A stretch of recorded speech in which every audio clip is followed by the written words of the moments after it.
వర్మ గారు నిన్న పవన్ కళ్యాణ్ గారు పక్కన కనిపించేసరికి మళ్ళీ హుషారు వచ్చింది. అందరిలో కూడా ఏంటంటే మళ్ళీ వర్మ గారు అంతా సెట్ అయిపోతున్నారు అనుకునే లోపు మళ్ళీ అంత టైం పట్టలేదు. ఆయన మళ్ళీ సోషల్ మీడియాలోకి వచ్చి పార్టీ అంత వాల్యూ లేదు, మాకు విలువ ఇవ్వట్లేదు అన్నట్టుగా మాట్లాడారు. అసలు ఏం జరుగుతుంది? ఇతను వెళ్లాల్సిన రీతిలో వెళ్తే వాల్యూ ఉంటుంది, విలువ ఉంటుంది, మర్యాద ఉంటుంది.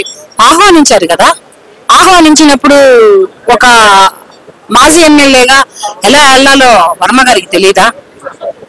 గుంపుల్లో వెళ్తే గుంపులుగానే ఉంటారు, సింగిల్ గా వెళ్తే సింహంలో ఉంటారు. ఈ లాజిక్ ఎక్కడ మిస్ అయ్యారు ఆయన? సింహంలో వెళ్లకుండా గుంపుల్లో వెళితే మరి ఇలాగే ఇవన్నీ ఆపేస్తారు. అది పార్టీ కార్యాలయానికి ఎలా వెళ్ళాలి, అక్కడ ఆహ్వానించిన ఆహ్వానం పద్ధతి ఏంటి, తీరేంటి, ఇవన్నీ తెలుసు కదా. ఆయన నియోజకవర్గంలోనే ఆయన్ని ఆపేశారంటే ఆయన ఆపలేదు, వెనకమాలను అనుచరులను ఆపారు. ఆయన ఇన్వైట్ చేశారు, ఆయన వెల్కమ్ చెప్పారు, అన్ని బాగానే ఉన్నాయి. కానీ ఇటువంటి వ్యాఖ్యలు చేయటం బాధాకరమైనటువంటి విషయం. మీ పార్టీని ఎందుకు చులకన చేశారు? మీకు పార్టీ ఎక్కడుంది? మీ పార్టీ నాయకుడు ఎవరు అసలు? ఫస్ట్ మీకు పార్టీలో ఓనమాలు నేర్పిన నాయకుడు ఎవరు? చంద్రబాబు నాయుడు గారు. చంద్రబాబు నాయుడు గారికి సవాల్ ఇస్తారు మీరు. ఇవన్నీ మర్చిపోయి మీరు వాళ్ళు ఇలా మాట్లాడతాం చాలా బాధాకరం అండి. వర్మ గారు, మీరు కొంచెం ఓర్పుగా ఉంటే అన్ని మీ కాళ్ళ దగ్గరకు వస్తాయి. మీరేమీ అడగక్కర్లేదు. మీరు ఏమేమి కోల్పోయారో, మీకేమేమి దక్కలేదో అన్ని మీ కాళ్ళ దగ్గరికి వాటంతటి అవే వెతుక్కుంటూ వస్తాయి. మీరు ఇటువంటి కొంచెం నోరు జారినా, కొంచెం ఇబ్బంది పడ్డా మీకు వాల్యూ లేకుండా పోతుంది. మీకు మీ మర్యాదనే మీ నియోజకవర్గంలో మీరే కోల్పోతున్నారు. కనుక కొంచెం ఓపిక అంటే మనిషిలో ఓపిక ఉంటేనే ఏదైనా సాధిస్తుంది. మౌనం ఎన్నో విజయాలను సాధిస్తుంది. మౌనం ఎంతో దేశాన్ని నాశనం చేస్తుంది. మౌనం ఎన్నో విజయ కిరీటాలను ఎగరేస్తుంది. అటువంటి మౌనానికే ఇంత బలం ఉన్నప్పుడు ఓపిక ఇంకెంత ఉండాలి? 10 ఏళ్ళు నిరీక్షించారు పవన్ కళ్యాణ్ గారు. అతను 10 ఏళ్ల నిరీక్షణ తర్వాత అతను ఒక డిప్యూటీ సీఎం అయ్యారు. 5 ఏళ్లు నిరీక్షించారు ఎవరు? మన చంద్రబాబు నాయుడు గారు. వైఎస్ఆర్సీపీ నుంచి మన తెలుగు రాష్ట్రాన్ని, వైఎస్ఆర్సీపీ చెర నుంచి మన తెలుగు రాష్ట్రాన్ని విడగొడటానికి, కాపాడుకోవడానికి అతనికి ఎంత ఓపిక ఉండాలి? ఇవాళ రోజు ఇంటర్ సీఎం అయ్యారు. ఇవన్నీ మీకు లేవా? ఇవన్నీ మీకు తెలియవా? మీ నియోజకవర్గంలోనే మీరే చెప్పుతో కొట్టించుకున్నట్టు ఎందుకు చేసుకుంటున్నారు? అంటే మీ చెప్పుతో మీరే తింటున్నారా మీ నియోజకవర్గంలోనే? కొంచెం ఓపిక పట్టండి. మంచి సమాధానం ఇస్తుంది కాలం.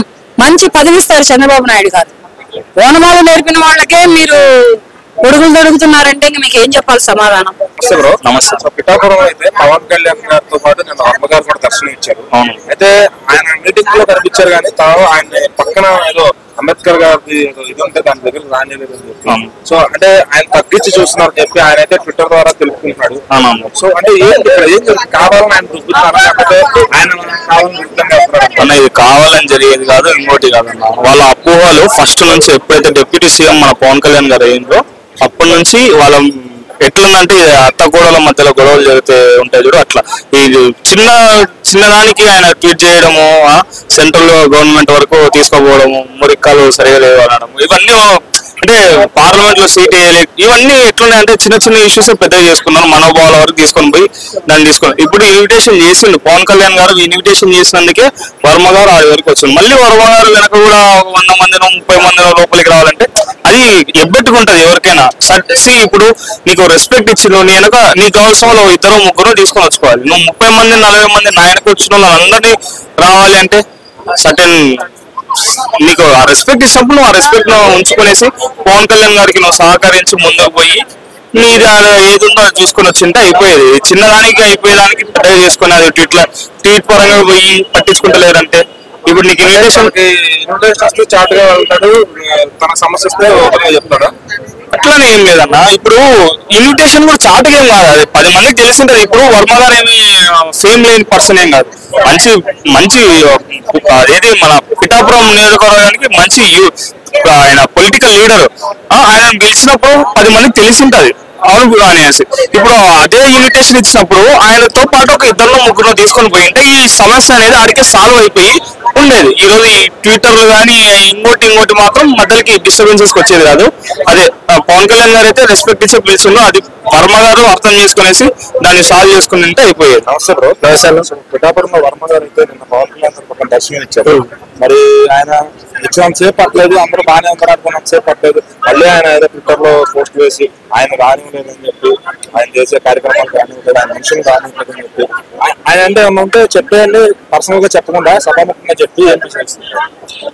ఇప్పుడు వర్మ గారితో 30 మంది వచ్చింది. ఇప్పుడు వర్మ గారు వస్తే బాగుంటుంది. నేను 30 మందిని అలో చేస్తేనే లోనికి వస్తా, లేకపోతే రానన్నాడు. నేనేమంటున్నా అంటే ఆ 30 మందితోటి రిటర్న్ గా కార్ వేసుకుని వెళ్ళిపోండి సార్. మీకు అంత మంచి అవకాశం ఇచ్చినప్పుడు మీరు రాకుండా 30 మంది వస్తేనే వస్తా, లేకపోతే నేను రాను, అలో చేయలేదు 30 మందిని అంటే నీతోటి అవసరము. నువ్వు రావాలి, నువ్వు వచ్చి సమాధానం చెప్పాలి. కానీ ఇక్కడ నువ్వు ఏ చెప్పకుండా 30 మందిని వస్తేనే రావాలి అంటే వెళ్ళిపోండి. మళ్ళీ రిటర్న్ గా కార్ వేసుకొని వెళ్ళిపోండి, 30 మందిని తీసుకొని వెళ్ళిపోండి ఇంటికి. మీకు అంత మంచి అవకాశం ఇచ్చినప్పుడు మీరు వెళ్ళకుండా మాట్లాడకుండా ఏదో ఫేస్ టు ఫేస్ తేల్చుకోవాలి కదా. వెళ్ళి అక్కడికి వెళ్ళకుండా 30 మందిని ఆలోచిస్తే వస్తా, లేకపోతే రాను అంటే ఇంటికి వెళ్ళు. మరి ఇంటికి వెళ్ళిపో, నేనే చెప్తాను, ఇంటికి వెళ్ళిపో, మంచిది కదా. ఇవన్నీ వాళ్ళని అలర్ట్ చేయలేదు కానీ ఇప్పుడు ఎట్లా వెళ్ళిపోయింది కదా. ఏమవుతుంది, ఒక్కరు పోతే ఏం కాదన్న పార్టీకి. ఏం చెప్తున్నా, ఒకరు పోతే పార్టీ ఏం కాదు. ఇంకా ఉన్న స్థానంలో ఉంది పార్టీ. మోడీ గారితో అనుబంధంతో ఉంది పార్టీ, గట్టి పార్టీ. పవన్ కళ్యాణ్ అన్న, లోకేష్ గారు, చంద్రబాబు నాయుడు గారు చాలా క్లోజ్గా ఉన్నారు. కేంద్ర ప్రభుత్వంతో చాలా క్లోజ్గా ఉన్నారు. వీళ్ళతోటి ఎవరో ఒక్కరో ఇద్దరు వెళ్ళిపోతే నష్టం ఏం లేదు. 30 మందినే అలో చేస్తే వస్తా అంటే ఇంటికి వెళ్ళిపో. మరి నేను అదే చెప్తాను. నమస్తే అన్న. నిన్నైతే వర్మ గారు చాలా రోజుల తర్వాత పవన్ కళ్యాణ్ గారు పక్కన కనిపించారు. అందరూ అంతా సత్మరిగింది అనుకుంటుంది. అనుకునే గ్యాప్ లో మళ్ళీ ఆయన వచ్చి ఇంకా ఆయన ఆపిన వాళ్ళ పైన ఆయన గౌరవం లేదు, టీడీపీ పార్టీ అంటే గౌరవం లేదు అనుకుంటే ఆయన చెప్పాడు. సో అంటే ఏంటి అసలు వర్మ గారు రాజకీయ కోణం ఏ విధంగా అంటే అక్కడ డిప్యూటీ సీఎం వాళ్ళంతా వస్తున్నారు కాబట్టి ఏదో ప్రోటోకాల్స్ ఉంటాయి, అవి ఆయన అర్థం చేసుకున్నారు. ఎందుకంటే ఇప్పుడు 30 మెంబర్స్ ఆయన వెనకాల ఉండే రావాలన్నా ఇక్కడ ఎంతమంది ఆహ్వానితులు, ఆ ప్రోటోకాల్, సెక్యూరిటీ ప్రోటోకాల్స్ అవన్నీ ఉంటాయి కదా. ఎందుకంటే ఇటువంటి సంఘటనలోనే దుర్ఘట సంఘటన కూడా జరిగే ఛాన్సెస్ ఉంటాయి. అందువల్ల కొంచెం రిజెక్షన్స్ పెట్టారేమో, దాన్ని బట్టి ఆయన ఇంకా లావుతాయి. ఇవన్నీ పాలిటిక్స్ భిన్నంగా ప్రతిదీ చూడకూడదు అనేది నా అభిప్రాయం. అంటే ఆయన ఉద్దేశం ఏంటంటే ఇప్పుడు పోలీసు వ్యక్తులు ఆపారు, వాళ్ళు ఇంకా పాత ప్రభుత్వంలో ఉన్నారు అనుకునే విధంగా ఆయన పోస్ట్ పెట్టాడు. సో మరి అది ఏంటి, ఆయన ఏమన్నా పోలీసు వాళ్ళు పాపం పోలీసు వాళ్ళు ప్రోటోకాలే ఫాలో ఉంటారు. అక్కడ ప్రోటోకాల్ ప్రకారం 20 మెంబర్స్ లిమిటెడా 10 మెంబర్స్ లిమిటెడా అనేది అక్కడ వాళ్ళకే తెలుస్తుంది సెక్యూరిటీ పరంగా. ఇది నిజంగా వాళ్ళని ఆపారు అని కక్షపూరితం అంటే అది ఆయన అమాయకత్వమే. ఎందుకంటే ఇప్పుడు వర్మ గారు డిప్యూటీ సీఎం తో పాటు ఉన్నారంటే ఒక సమానమైన హక్కు, సమానమైన హోదా కల్పించినట్టే, ఆయనకి గుర్తింపు లభించినట్టే కదా. కానీ వాళ్ళ అనుచరులు రావాలంటే ఆ ప్రోగ్రామ్ ఏంటి, ఆ సెక్యూరిటీ ఏంటి, ఇవన్నీ చూసుకోవాలనేది నా మనవి. ప్రతిదీ రాజకీయ కోణంగా చూడకూడదు అనేది నా మనవి. నమస్తే బ్రో. సో ఏంటంటే పిఠాపురంలో వర్మ గారు అయితే చాలా రోజులు మళ్ళీ పవన్ కళ్యాణ్ గారు పక్కన దర్శనం ఇచ్చారు. సో ఇచ్చారా అనుకునే మళ్ళీ ఒక చిన్న ఆయన ఎక్కడో హాల్లోకి రానివ్వలేదు అని చెప్పి ఆయన టీమ్ తో పాటు ఆయన వచ్చి ట్విట్టర్ లో మా పార్టీకి వాల్యూ లేదు, నాకు వాల్యూ లేదు అన్నట్టుగా మాట్లాడారు. సో అంటే ఆయన ఏం చెప్పాలని ఆయన ఉద్దేశం? ఏదో కించపరచాలనుకొని చూస్తున్నారు. ఇప్పుడు పార్టీకి వాల్యూ లేదనే మాట అయితే తప్పు. పార్టీకి వాల్యూ లేకుంటే మన పార్టీకి మన పవన్ కళ్యాణ్ వాల్యూ ఇవ్వకపోతే కూటమి ప్రభుత్వం అయ్యేది కాదు కదా. ఇద్దరు కలిసి ఏకమై చెప్పి సాధించిన విజయం ఇది. అంటే ఆయన మాట్లాడేది ఓన్లీ పిఠాపురం నుంచి బయట ఇస్తున్నారు.